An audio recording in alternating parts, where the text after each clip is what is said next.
Nagtungo ang NBI sa isa sa mga farm ng negosyanteng si Atong Ang sa Santa Cruz, Laguna.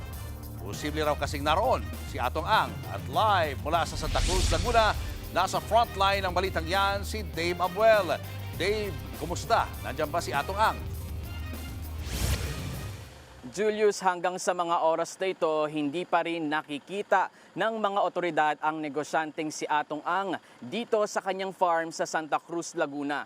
Nakatakda sanang isilbi ang kopya ng inilabas na warrant of arrest laban sa kanya.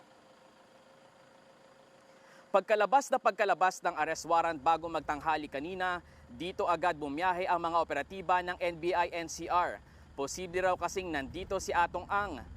Nahaharap sila Atong Ang at iba pa sa kasong kidnapping with homicide kaugnay ng mga nawawalang sabongero.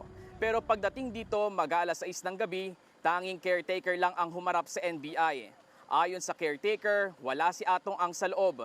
Hindi rin nasabi kung kailan huling pumunta rito si Ang. Pero nagpasama pa rin ang mga taga-NBI sa loob ng farm. Nakiusap ang caretaker na hindi muna pasamahin ang mga taga-media sa loob. Pinuntahan nila ang opisina sa loob at matapos ang ilang minuto, lumabas din ang mga taga-NBI na walang kasamang Atong Ang. Pina-receive na lamang ng NBI sa caretaker ang kopya ng warrant. Julius, mga 6:15 PM nang tuluyang umalis ang NBI rito sa farm. Ayon sa caretaker ay may darating na abogado ni Atong Ang para harapin ang media at magpa-unlock ng panayam. May nakita kaming isang SUV na pumasok sa loob ng farm pero hindi pa natin tukoy kung sakay ba nito ang sinasabing lawyer ni Ang. Julius. Dave, meron ka bang mga naririnig dyan kaugnay sa mga usap-usapan na may plano raw itong si Atong Ang na sumuko?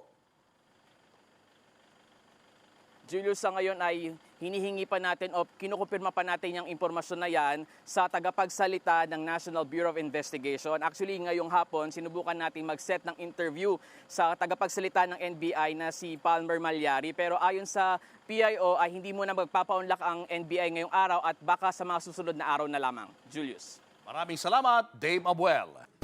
Mga kapatid, Julius Babaw po. Para sa komprehensibo at makabuluhang balitaan at talakayan, mag-follow at mag-subscribe na sa social media pages ng News 5.